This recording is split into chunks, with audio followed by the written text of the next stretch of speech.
Buenas noches, una vez más, aquí para tener el estudio de la carta de Efesios y ver lo que el apóstol Pablo escribe, inspirado por Dios, para que sea útil para la iglesia.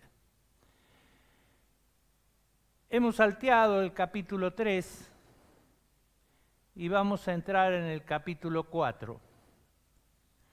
Espero que cada uno de ustedes haya hecho la tarea de estudiar el capítulo 3, de leerlo varias veces y de sacar beneficios que están implícitos o explícitos en la palabra de Dios. Es hermoso esta carta porque es muy rica en sí misma, así como pudimos ver a través de los primeros 2 capítulos, vimos muchos detalles que el cristiano tiene en Cristo. Beneficios que marcan la posición del cristiano. Pero ya entrando a capítulo 4, no solamente nos quedamos con los beneficios o con la posición o con los derechos, sino que entramos a la práctica y los deberes.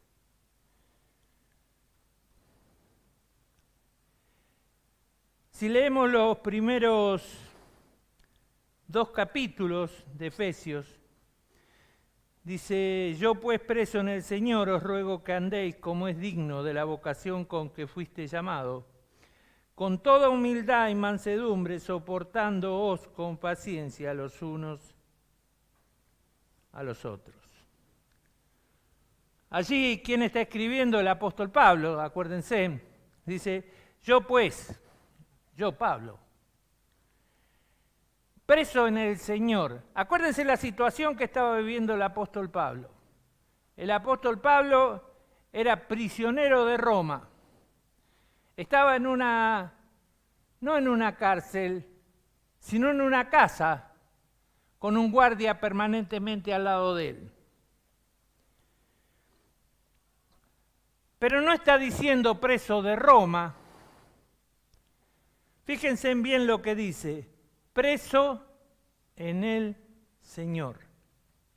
No preso en Roma, sino preso en el Señor. Él era preso de lo que había creído. Estaba aferrado. Sus cadenas estaban atadas a la cruz de Cristo. Yo preso en el Señor. Qué hermosa la actitud y el sentimiento de Pablo. Yo soy libre, pero estoy preso del Señor.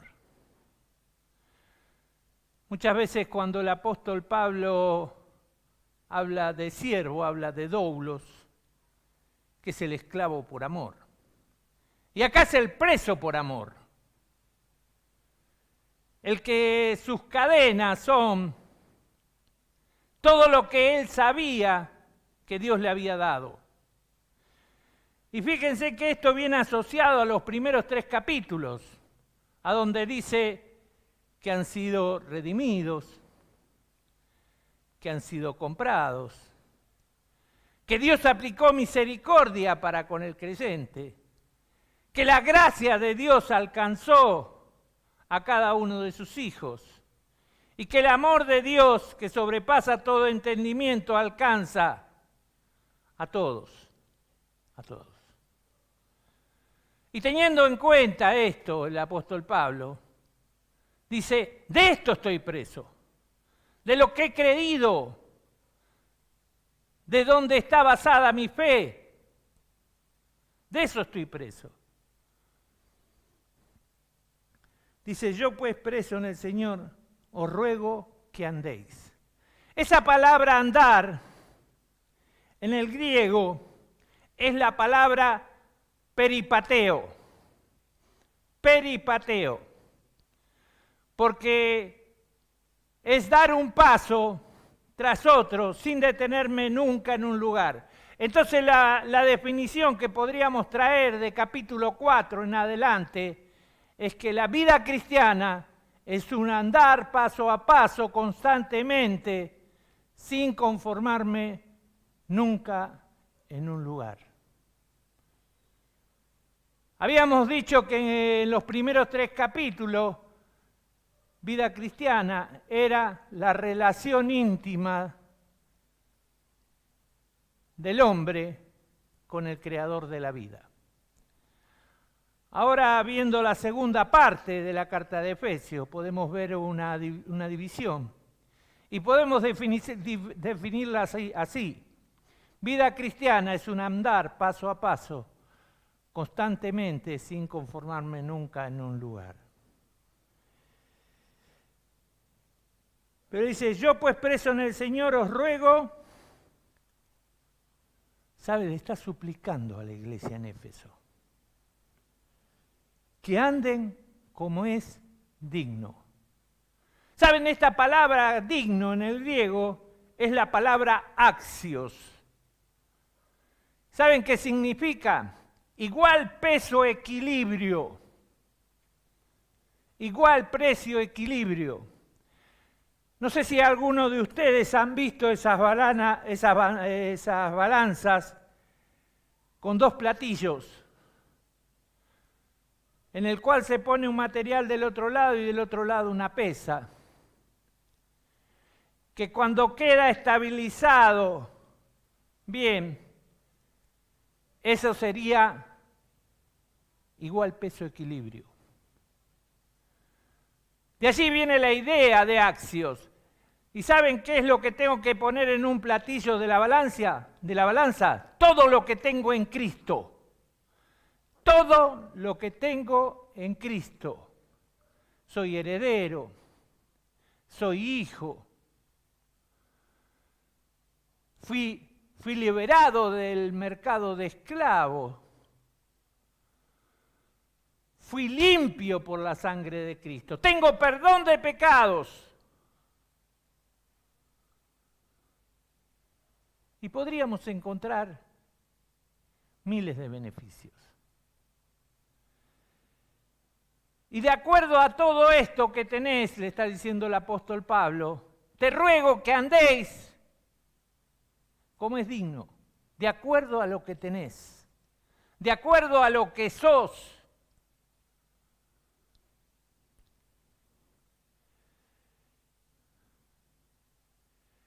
Dice, yo pues preso en el Señor os ruego que andéis como es digno de la vocación con que fuiste llamados.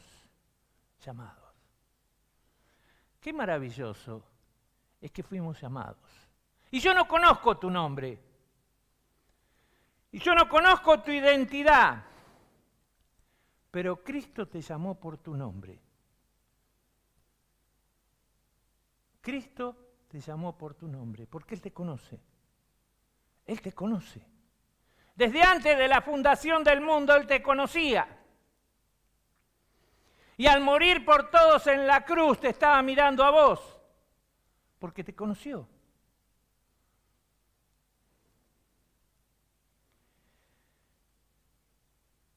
Dice, con toda humildad y mansedumbre. Humildad para los griegos era pensar de una manera baja y vil acerca de su persona.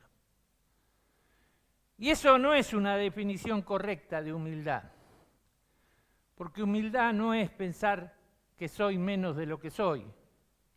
Humildad es no pensar en mí, sino pensar en los demás. Humildad es no pensar en mí, sino pensar en los demás. Qué maravilloso que podemos prestar un servicio. Qué maravilloso que podemos estar ministrando a otras personas, pensando en ellas, dejando de lado mi propio yo, mi superego, diría la psicología.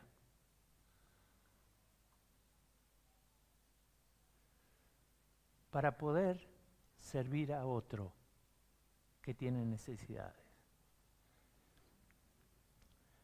Dice, yo pues preso en el Señor, os ruego que andéis como es digno de la vocación con que fuiste llamado, con toda humildad y mansedumbre.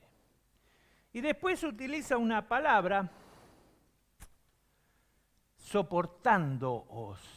Saben, la palabra soportar en el griego es la palabra upomoneo.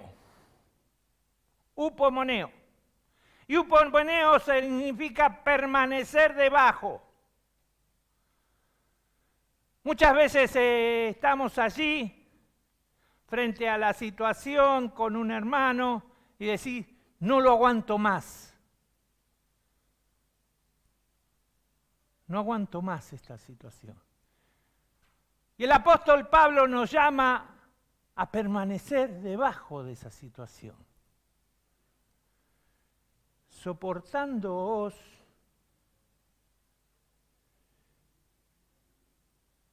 con mansedumbre. Yo me acuerdo, Dan Nuesch decía siempre en tono de sorna o broma, decía, hay que ser manso, pero no menso. Mansedumbre. Si hay un ejemplo de mansedumbre, ¿quién es? El Señor Jesús. Él fue manso como cordero. Como cordero lo llevaron a la cruz y no abrió su boca. Él era manso. Pero ¿qué sucedió cuando entró al templo y estaban los cambistas? El manso reaccionando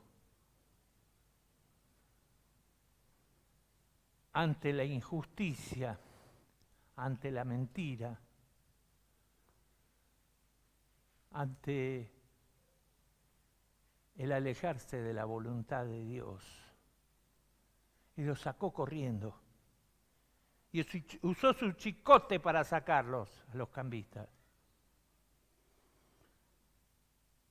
Están haciendo de la casa de mi padre casa de mercado. Ofendían el carácter santo de Dios. ¿Saben? Nosotros tenemos que ser mansos. Pero no debemos permitir nunca que algo ofenda el carácter santo de Dios.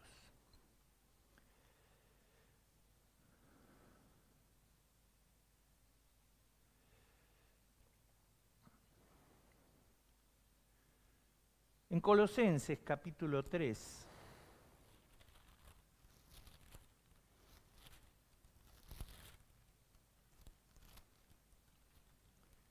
versículo 12 y versículo 13.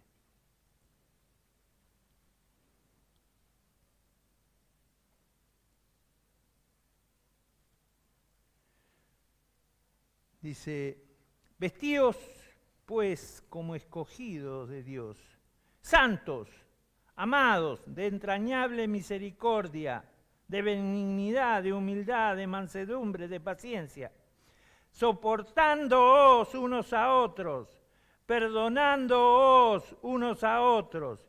Si alguno tuviera queja contra el otro, de la manera que Cristo os perdonó, así también hacedlo vosotros. ¿Saben a qué está llamando el apóstol Pablo? Una relación interpersonal entre los hermanos en la iglesia. Con paciencia, con mansedumbre, con humildad, pero por sobre todas las cosas con amor. Si hay una marca que toda iglesia debería tener, es el amor unos a otros. Amaos unos a otros.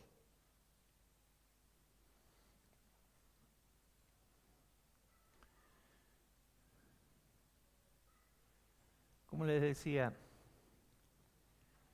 soportar es permanecer debajo. El diccionario secular dice, tener encima una persona o cosa, un peso de manera que no caiga o tambalee. Soportar a los demás implica estar ejerciendo el fruto del Espíritu. No puedo decir que el Espíritu Santo controla mi vida. No puedo decir que soy un cristiano maduro si verdaderamente no estoy soportando a mis hermanos, a los distintos caracteres, a las distintas dificultades de mis hermanos. ¿Saben qué tengo que hacer? Apoyarlo. Porque eso va a generar una buena relación dentro de la iglesia. Eso va a formar una buena relación para que otros vean. Que digan, no sé lo que pasa ahí, pero solo sé que se aman. Y se preocupa uno por otro. Y ayuda uno a otro.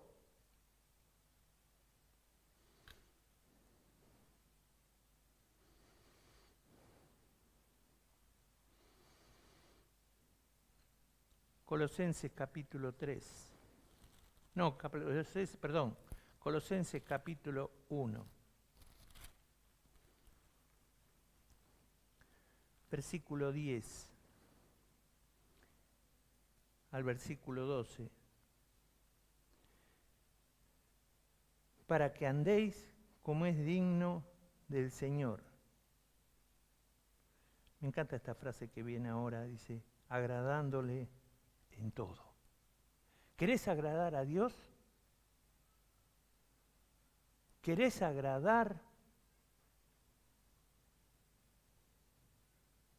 verdaderamente a tu Padre Celestial? Tenés que soportar a tus hermanos. Porque no podés amar a Dios si no amás a tu hermano. Para que andéis como es digno, igual peso, equilibrio, dice, agradándole en todo, llevando fruto en toda buena obra y creciendo en el conocimiento de Dios. ¿Saben? Conocer a Dios es tener una verdadera relación con Dios. Una relación estrecha con Dios. Es una relación donde yo puedo hablar con Dios y Dios me habla a mí. Ahora, ¿cómo puedo tener ese conocimiento y no llevarlo a la práctica?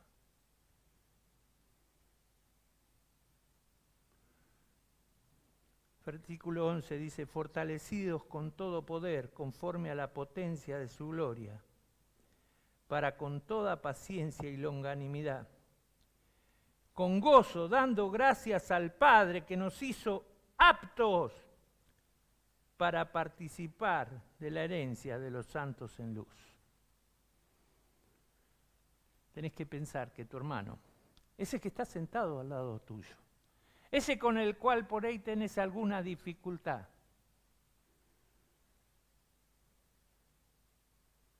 es también un santo, hijo de Dios,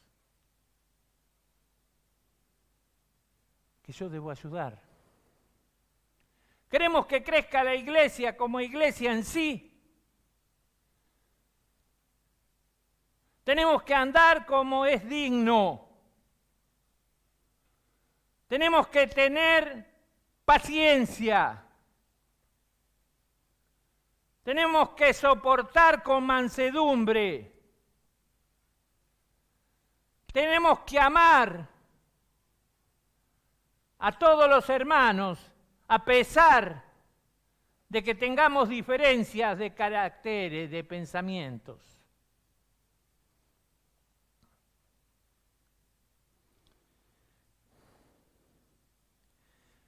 Soportar a los demás implica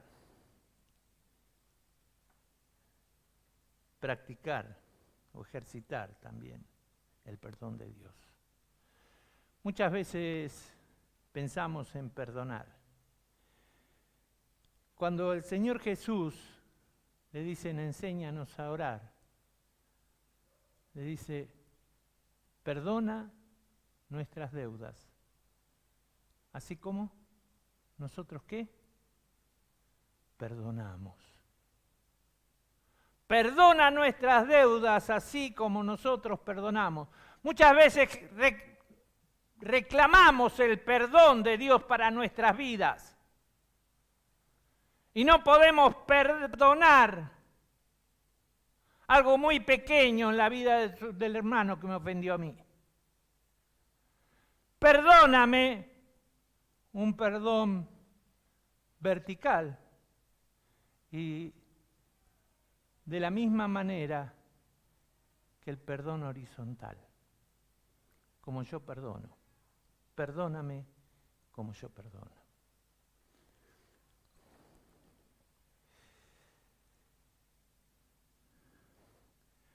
Ahí en Mateo capítulo 18.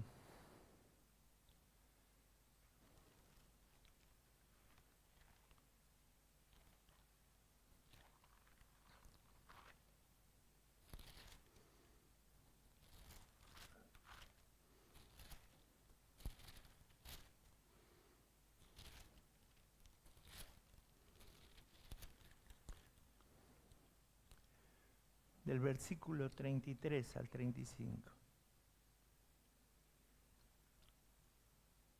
Y ahí es la historia de los dos deudores. Sabemos que no perdonó a su consiervo. En el versículo 33 dice, ¿no debías tú también tener misericordia de tu consiervo como yo tuve misericordia de ti? Entonces su señor enojado le entregó a los verdugos hasta que pagase todo lo que debía. Así también mi Padre Celestial hará con vosotros si no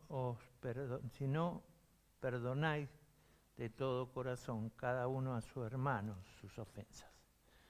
Si hay una ofensa, alguien te ha ofendido, hay algo que han dicho que te ha dolido, hay un comentario. ¿Saben? Muchas veces nos ponemos a esperar que el ofensor venga a pedir perdón para perdonar. ¿Y sabes a quién le afecta más esa situación? Al ofendido. Porque por ahí el ofensor ni se dio cuenta que te ofendió. Entonces, ¿qué tiene que hacer el ofendido? Inmediatamente que recibe la ofensa, liberar perdón. Liberar perdón.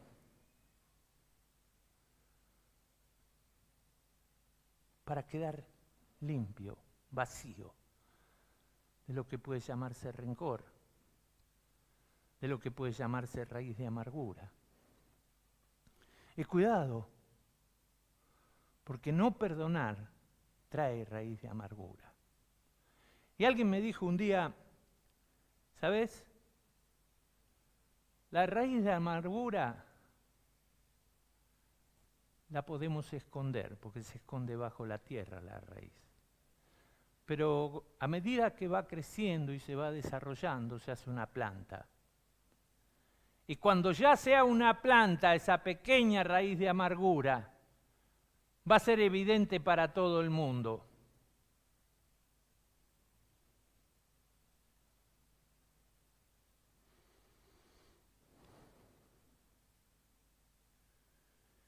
Soportar a los demás implica un ejercicio consciente y predeterminado.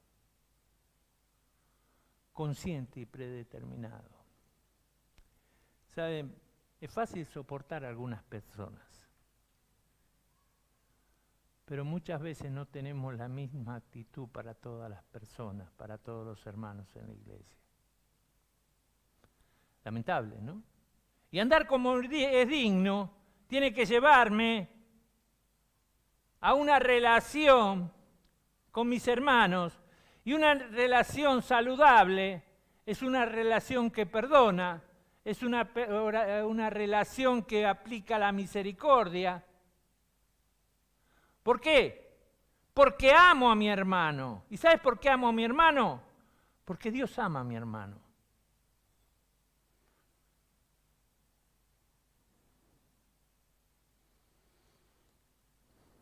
Efesios capítulo 4, versículos 2 y 3. Con toda humildad y mansedumbre, soportaos con paciencia los unos a los otros en amor. Solícitos en guardar la unidad en el vínculo de la paz.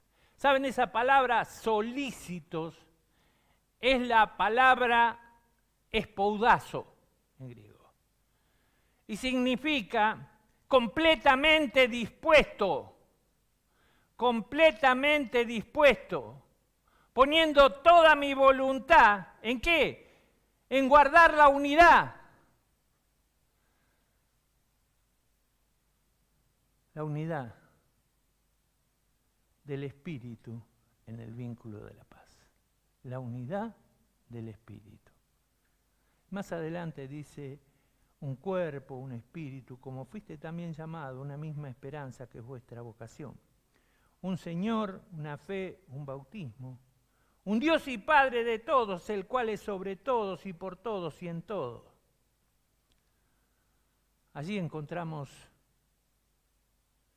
que la unidad en la iglesia es una unidad solemne,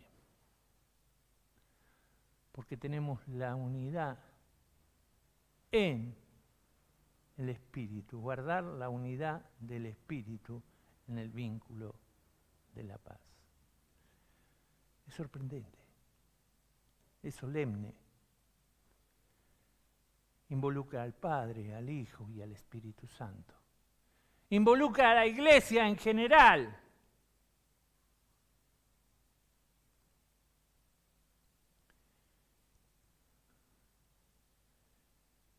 Qué maravilloso. La solemnidad de esta unidad no me da a mí la posibilidad de no perdonar a mis hermanos, de no vivir en unidad. Cuando pienso en la unidad, pienso en la fortaleza.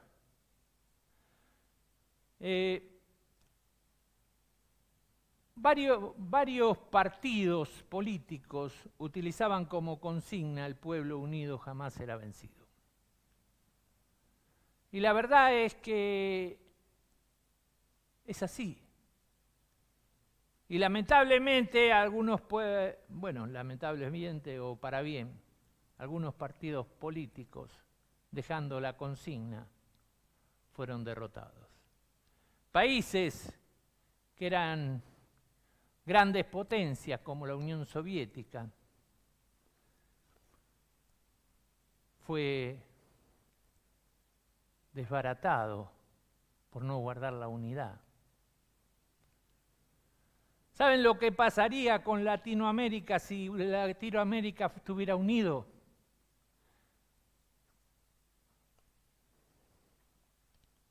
Yo no tengo ideologías políticas,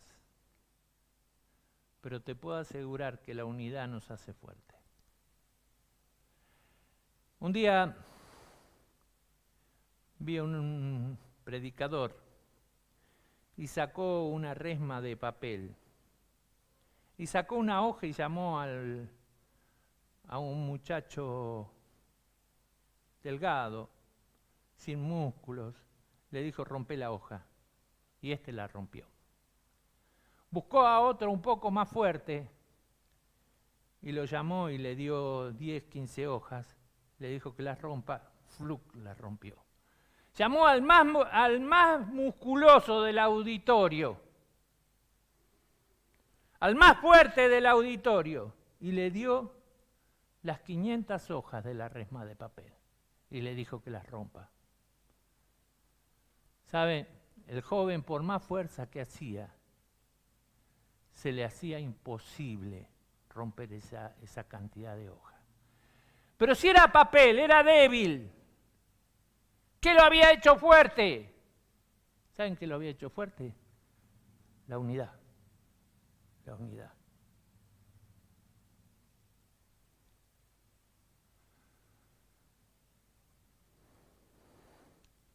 No solamente es una unidad solemne,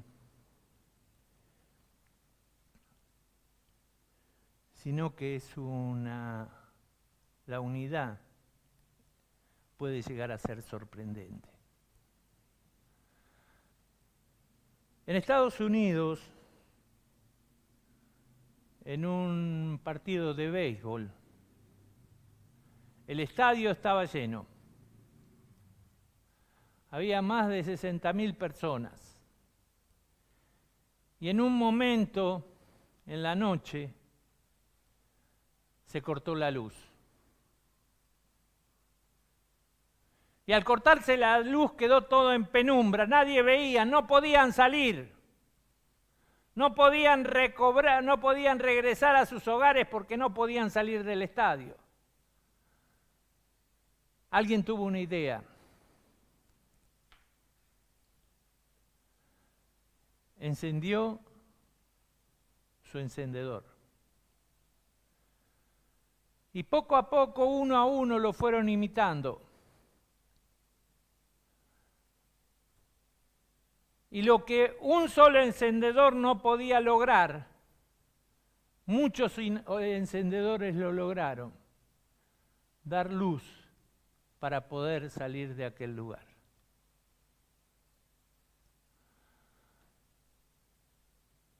Las cosas más débiles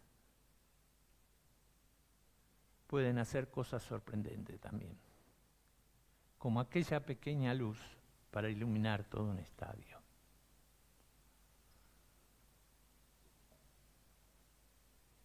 Encontramos que es una unidad solemne, un Padre, el Hijo, el Espíritu Santo, un bautismo, una fe, un llamado, uno, unidad. La fuerza que da la unidad puede llevarnos a hacer cosas increíbles. A veces preguntamos por qué Dios no hace más cosas alrededor nuestro. ¿Por qué nuestra iglesia no es una iglesia que crece? ¿Por qué los hermanos son siempre lo mismo? ¿Saben por qué? Porque todos no estamos enfocados hacia un mismo lugar. Porque todos no tenemos el mismo sentir. Porque todos no tenemos la misma forma de pensar. Porque todos no estamos enfocados en unidad en el ministerio.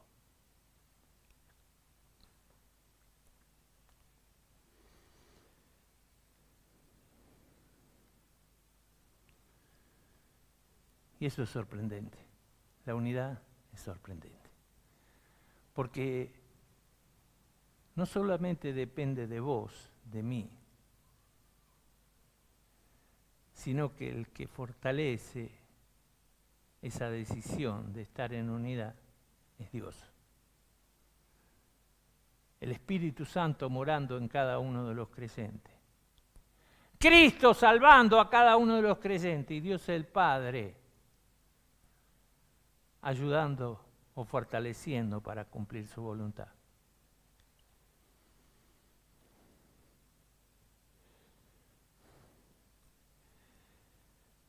Somos parte de la iglesia de Dios. Columna y baluarte de la verdad. Y esto nos dará fortaleza y necesario para soportar a quienes lo necesiten.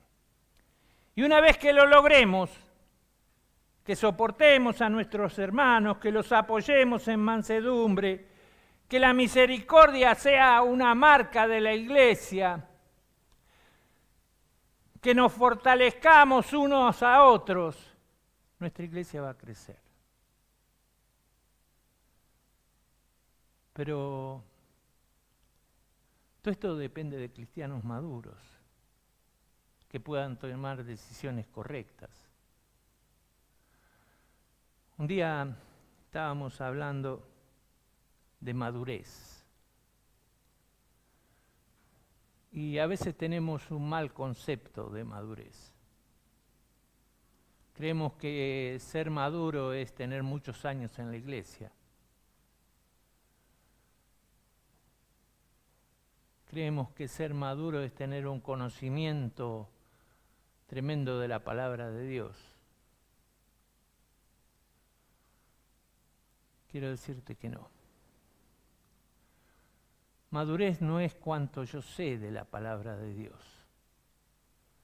Madurez es cuánto yo vivo de la palabra de Dios. Hay algunos cristianos que están pero tan maduros que tienen olor a podrido. Discúlpenme, hermano, por usar esta palabra, pero tienen olor a podrido. Porque madurez es la relación que tengo con Dios. Acuérdense en la primera parte de Efesios. Y la segunda parte que tengo de Efesios es madurez es ¿cómo ando? ¿Cómo ando? Quisiera hacerte una pregunta ahora, en esta noche. ¿Cómo es el desarrollo de tu vida? Si te quedaste quieto, es momento de seguir caminando. Si no empezaste a caminar, empezá a dar los primeros pasos. Si crees que ya lo hiciste todo, volví a caminar porque no hiciste nada todavía. Para terminar, quiero ver la madurez del crecimiento en versículos 14. Dice, para que ya no seamos niños fluctuantes, llevados por donde quiera, de todo viento de doctrina, por estratagema de hombres, que para engañar emplean la astucia, las artimañas del error. La madurez del crecimiento. Implica conocimiento y acción. Conocimiento y acción. Versículo 15, la meta del crecimiento, dice, sino que siguiendo la verdad en amor, crezcamos en todo aquel que es la cabeza. Esto es Cristo. Crezcamos en Cristo. Crezcamos en Cristo. Nosotros como hijos de Dios tenemos que seguir las pisadas de Cristo. He visto la película El Rey León y me acuerdo que me conmovió cuando el leoncito chiquitito iba atrás de su padre y el padre marca la huella y el león chiquitito pone su piecito chiquito, pero estaba siguiendo sus pisadas. A pesar de que su pie no dejaba la misma marca, pero seguía sus pisadas.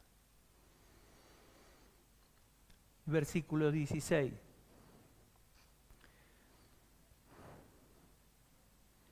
De quien todo el cuerpo bien concertado y unido entre sí, si por todas las coyunturas que se ayudan mutuamente según la actividad propia de cada miembro, recibe su crecimiento para ir edificándose en amor. La manera del crecimiento. Crecer en amor. El desafío para un hijo de Dios es que el amor sea una marca distintiva. Una marca distintiva entre las personas que te rodean, entre tus familiares, entre los vecinos de la iglesia, que no se digan qué pasa acá, pero lo que sí se aman, lo que sí se ayudan, lo que sí comparten sus necesidades. Queridos hermanos, sería bueno que cada uno de nosotros estemos aplicando esa madurez en el crecimiento. Un crecimiento a través del conocimiento. Un crecimiento a través de las relaciones interpersonales. Una madurez a través del conocimiento de la palabra de Dios. La meta del crecimiento, seguir en amor, más y más, cada día más. Cuando hablamos de la palabra amor, es ese amor que tuvo Cristo por la iglesia. Ese amor ágape. Ágape. Un amor inexplicable casi. pero nosotros debemos practicarlo. Y la manera del crecimiento, acordarnos que Cristo es la cabeza y que nosotros somos parte del cuerpo de Cristo. Nosotros somos lo que ve la gente de Cristo. Y quisiera hacerte una pregunta esta noche. ¿Qué es lo que está viendo cuando te ve a vos? ¿Ven a Cristo? Si no es así, si falta ese conocimiento, si falta ese crecimiento en amor, si falta ese crecimiento para ser como Cristo, hoy es un buen día para tomar un desafío.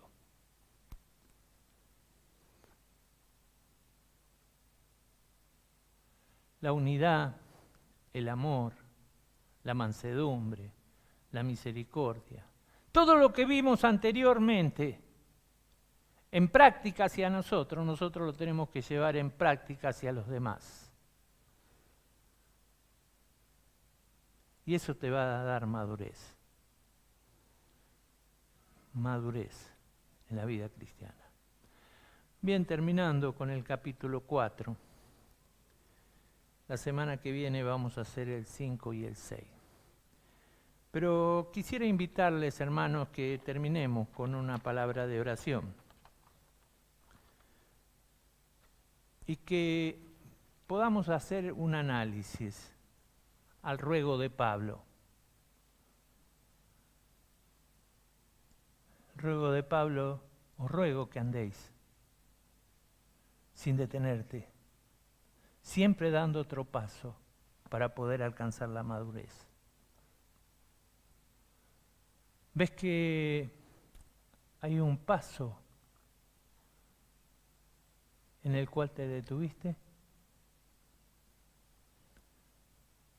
¿Ves que no diste todavía el primer paso? ¿O que estás creyendo que ya diste el último paso? Sería bueno tener una palabra de oración en esta noche y después voy a hacer un comentario. Querido hermano, quiero invitarte a que cierres tus ojos, inclines tu rostro y que le digas a Dios así: Dios, muéstrame en qué punto estoy. Si me detuve, si no empecé, o si creí que terminé. Y fíjate el punto en que estás. Y desde allí, desde el punto ese, decirle: Dios, quiero que de aquí sea mi punto de partida. Quiero andar sin detenerme nunca. Quiero crecer día a día. Quiero desarrollar una relación con mis hermanos. Quiero madurar en la vida cristiana. Quiero amar más a los que Cristo amó.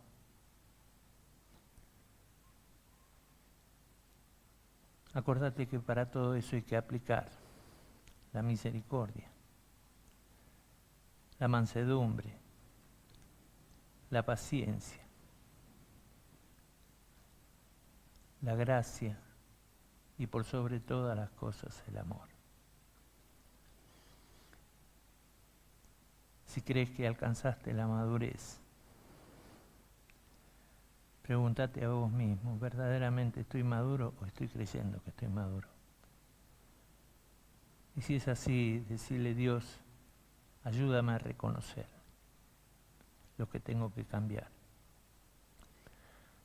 Ayúdame a cambiar lo que yo no puedo cambiar. Ayúdame a actuar y a andar como tú quieres que yo actúe y ande. Gracias, Señor, por esta noche, por tu palabra, en el nombre del Señor Jesús. Amén. Queridos hermanos, me llegó una comunicación desde Jujuy, desde mi médico infectólogo, y me dijo que me hizo hacer unos estudios aquí y me dijo que sería bueno que viaje a Jujuy para recibir los medicamentos que allí sí están en Argentina y que los entregan. Así que, hermanos, les pido que estén orando para que pueda hacer ese viaje, para que pueda recibir todos los medicamentos. Como ya les dije antes, estamos sin trabajo, pero confiamos en Dios, que Dios va a proveer cada una de las cosas que necesitamos para que se pueda desarrollar ese viaje. Ese es el motivo de oración que quiero dejarle. La semana que viene vamos a tocar el capítulo 5 y el capítulo 6 para terminar la carta de Efesios. Dios los bendiga y gracias por permitirme entrar a sus hogares nuevamente con la palabra de Dios. Y quiero decirte que si hay alguna duda, como siempre les digo, estoy abierto a preguntas. Si hay algo que quieran agregar, estamos abiertos a comentarios los viernes. Y que sepan que estoy dispuesto a conversar con ustedes en cualquier momento. Si necesitan mi contacto, se lo piden a Juan. Juan se los va a dar y nos comunicamos cuando ustedes quieran. Un abrazo muy grande desde aquí, desde Bolivia. Los amamos, los ama mi familia, mi esposa Lola, mi hijo Matías y yo. La iglesia está orando por ustedes también y esperando el próximo viernes para terminar con todos estos estudios. Gracias por todo en el nombre del Señor Jesús.